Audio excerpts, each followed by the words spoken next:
Come, let us explore the 7 enlightenment factors revealed by Buddhist masters.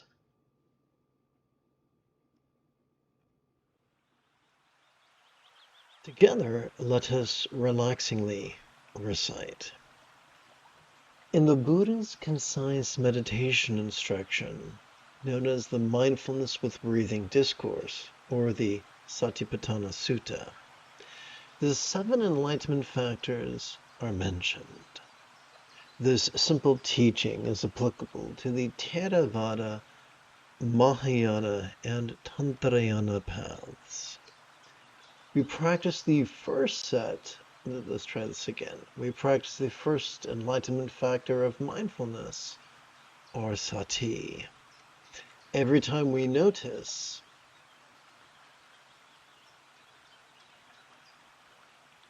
vulnerably, passively, viscerally, randomly, and fleetingly during each inhalation.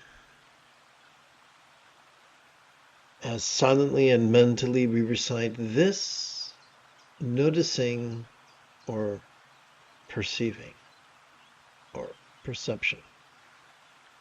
It bears recalling that it is the polar opposite of the rigidity and controlling tendencies inherent to concentration. We practice the second enlightenment factor of investigation, or Dhammavicaya.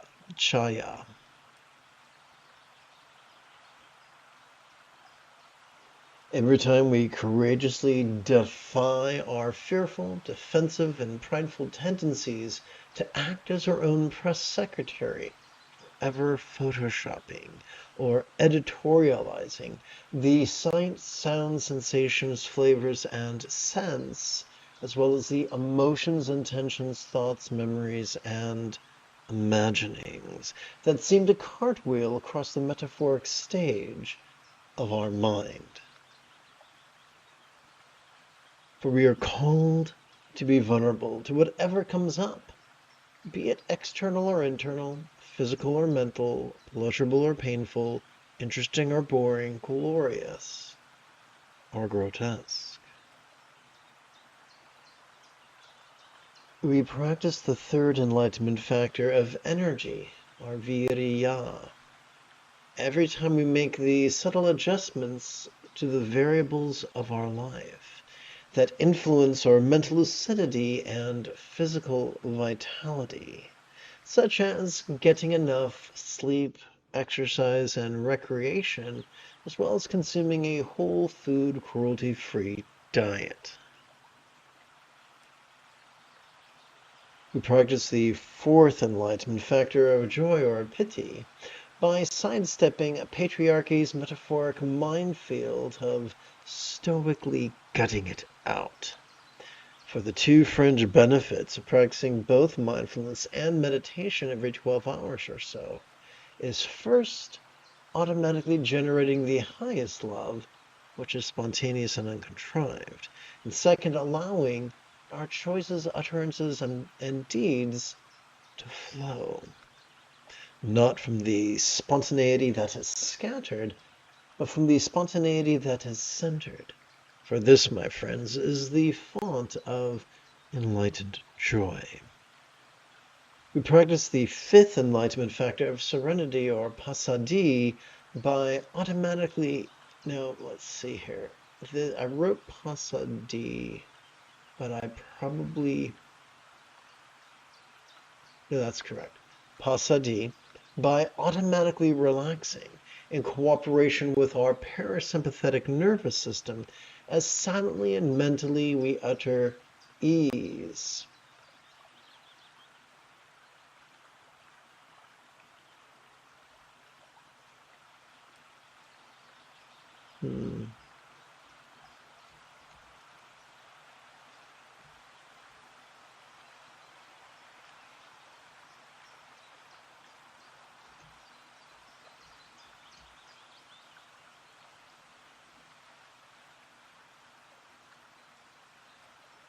Bear with me, please, one moment while I continue this edit.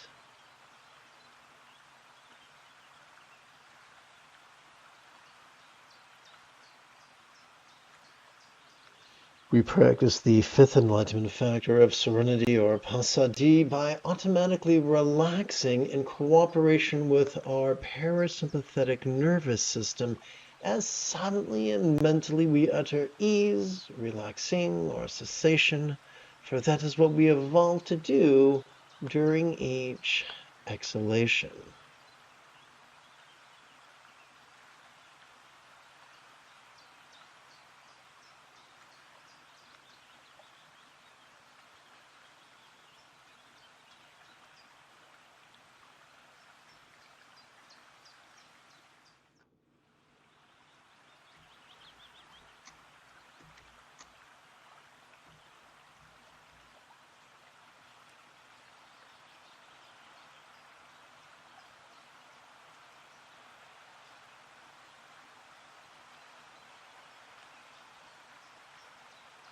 Let's continue.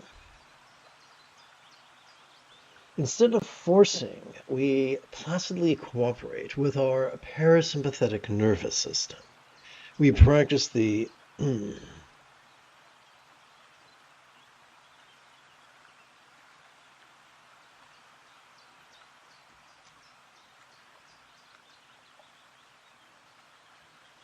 we practice the sixth enlightenment factor of coalescence or samadhi. Every time our inhalation gathers in our lungs, as our vulnerable, passive, visceral, random, and fleeting awareness of sight, sound, sensations, flavors, and scents, as well as emotions, intentions, thoughts, memories, and imaginings, likewise gather in our mind in reliance upon our sympathetic nervous system.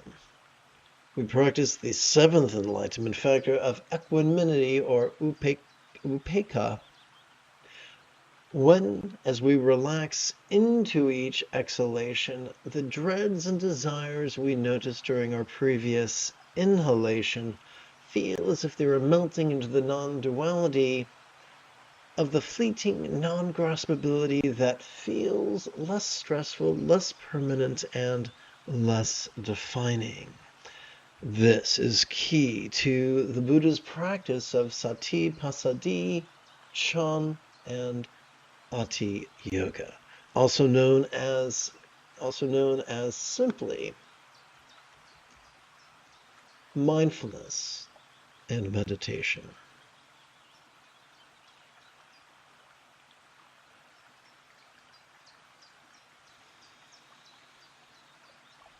Having completed our opening lesson, it's time for us to now shift gears. It is Rey Skywalker's Sunday morning together. Let us meditate like a Jedi after approximately 30 seconds of housekeeping. This is the Dzogchen Sunday Lama Jigme Gyatso of the Buddha Joy Meditation School. For more than 30 years, I have harnessed my autistic special interest as well as my ADHD hyperfocus to spend about 8 hours a day, almost every day, studying, practicing, mastering, and reverse engineering the teachings and techniques of each school of meditation so that I could become your personal, nerdy, neurodivergent guide to nirvana. Welcome, my friends, to meditate like a Jedi, which is made possible due to the generosity of viewers, just like you. For the remainder of this morning's live stream, we can play with the latest iteration of very easy meditation practice text, or sadhana, if you're nasty.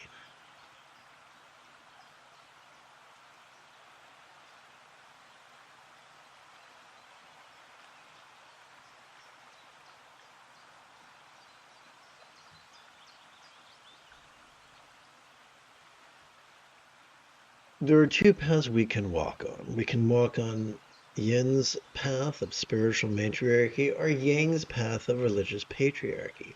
We can traverse the path that helps us to be flexible, loving, rational, laid back, egalitarian, lucid, cooperative, and kind. or we can continue on the path that causes us to remain rigid, fearful, superstitious, controlling, elitist, cryptic, competitive, and cruel. Upon Ying's path of, sadly, the majority of people choose this one. Therefore, it should come as a little surprise. Well, let me jump back. Life gives us the same choice over and over and over again. Do we cooperate with our Buddha nature, or do we compete against it? How do we compete against it? We compete against it by choosing to actively focus and actively analyze. Overuse of this prefrontal cortex will cause us to present with symptoms of depression, as well as trigger our amygdala, the seat of both anxiety and aggression. However, when we cooperate with our sympathetic nervous system and our parasympathetic nervous system, vulnerably, passively, viscerally, randomly, and fleetingly, not only do we calm our angry and aggressive amygdala, but we stimulate our anterior cingulate gyrus, the seat of both empathy as well as compassion and love. Sounds great. Well, what's the key to... So let's take a deeper look at this sympathetic and parasympathetic nervous system. First, I should remind you that the good news, let me just go over here. Every time we inhale, whether we know it or not, we are wired by evolution to automatically access the sympathetic nervous system ensconced within the middle third of our spinal cord. This bad boy has evolved to help us to notice vulnerably, passively, viscerally, randomly, and fleetingly, which is the opposite of concentration. Every time we exhale, we have evolved to automatically access our parasympathetic nervous system, which is divided between the lower third and the upper third of that same spinal cord. Our parasympathetic nervous system has evolved to support physical relaxation and mental release to such a degree that which we noticed during our previous inhalation could fleetingly feel less stressful, less permanent, and less defining.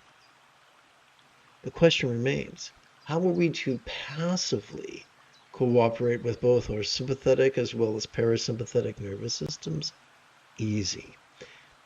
We silently and mentally recite the demonstrative pronoun this during each inhalation, and we silently and mentally recite the one-syllable verb ease during each exhalation. Together, let us sit as sustainably as we can and practice together as a team. Do remember, the moment you have a specific question about Buddhist philosophy or meditation, do not hesitate to type your question in great detail in the chat window, for I tend to check for questions approximately once every 15 minutes or so.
With every inhalation, we notice.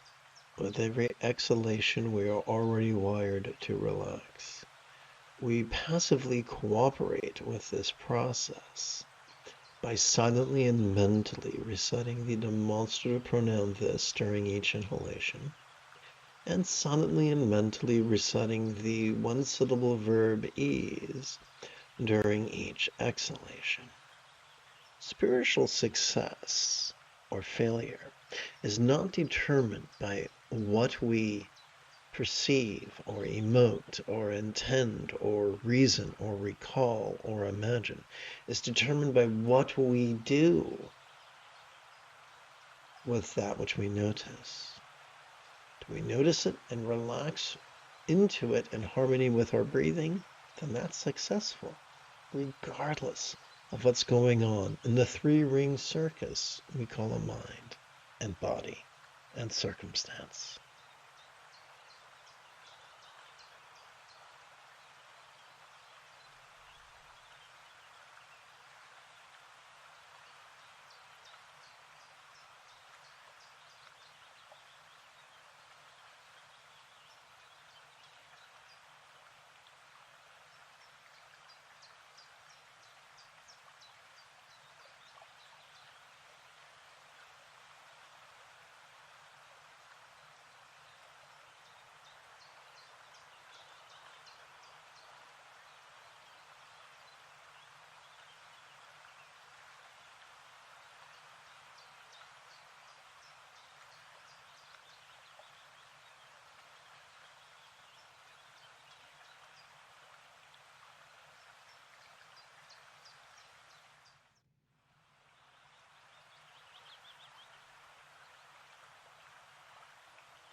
We often take umbrage with the cruelty with which others interact with us. And it's not wise to strive to justify, minimize, and rationalize the cruelty of others perpetrated against us. It causes us to lie to ourselves, and that's not sustainable. However, the kindness with which others treat us and the cruelty with which others treat us are both behaviors. And so as we relax into our exhalation, cruelty and kindness begin to melt into the simplicity of behavior. And that helps us to cope with whatever is given to us or hurled at us.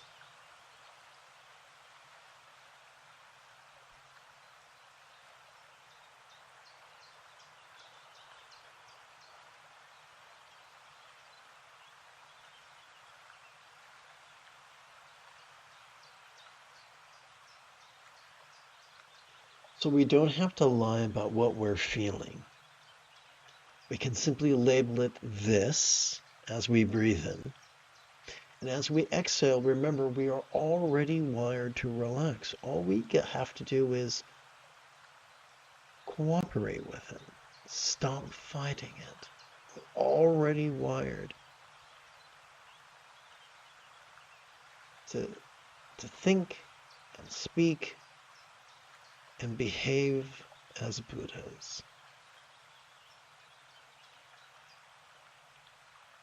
And remember, the first enlightenment factor is mindfulness. It's not our job to only feel certain things. It's our job to exercise the courage to be vulnerable to the full spectrum of experience, from the glorious to the grotesque and all points in between.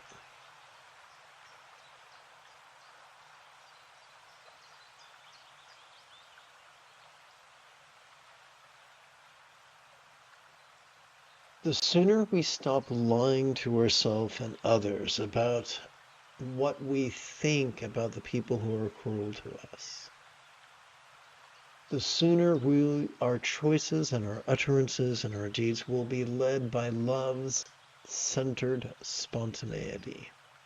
That is the key to walking through life in the most wonderful way.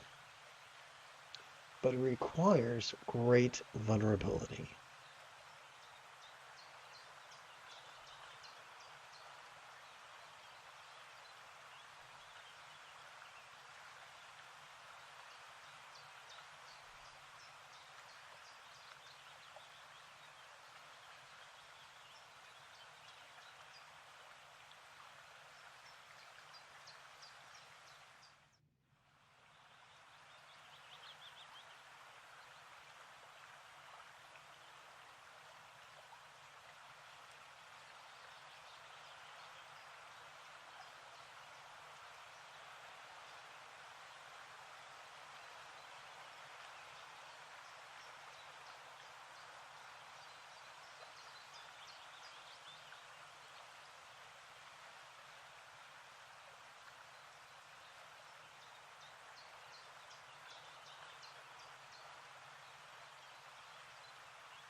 There are many people who call themselves meditators, and there are many groups of meditators who consider themselves to be Sangha, or Zendo, or Gonpa, or Vihara. The question is not how fancy are their robes or how pretty are their furnishings. The question is, are they kind or cruel? Are they egalitarian or elitist? I don't recommend that anybody hang out with people who behave as if they were cruel and elitist. Find people who are kind and egalitarian.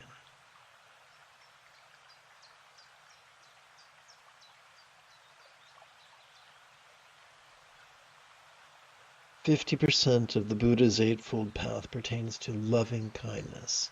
Don't let anybody tell you that it's some sort of a secret spiritual training to be cruel to people, because it most certainly is not.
When we actively concentrate and actively contemplate for prolonged periods of time, like 20 or 40 or 60 minutes, we trigger our amygdala, which is the seat of anxiety and aggression.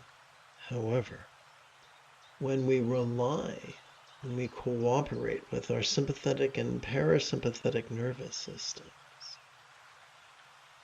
we calm our amygdala and stimulate our anterior cingulate gyrus, which is the seat of empathy. Every time we inhale, we are already wired to access our sympathetic nervous system, which is wired to notice vulnerably, passively, viscerally, randomly, and fleetingly. The easiest way to cooperate with it is to silently and mentally recite the demonstrative pronoun this during each inhalation. Every time we exhale, we are already wired by evolution to automatically access our parasympathetic nervous system, which has evolved to physically relax and mentally release during our exhalation, to such a degree, in fact, that it causes that which we noticed during our previous inhalation to fleetingly feel less stressful, less permanent, and less defining. The easiest way to cooperate passively with this parasympathetic nervous system is to silently and mentally recite the one-syllable verb ease during each exhalation. One of the great ironies of the Buddha's path is that the perfection of effort is simply mastering the effortless effort of lovingly going with the flow. By cooperating with the sympathetic and parasympathetic nervous system comprising our Buddha nature, enlightenment is an inevitability. The moment you have a specific question about Buddhist meditation or philosophy, do not hesitate to type your question in great detail in the chat window.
You have taken your first step into a much larger world.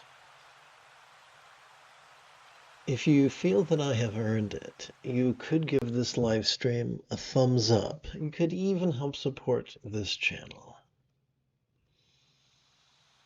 In approximately 11 hours, I would very much like to return to lead today's evening meditation class as well as group practice.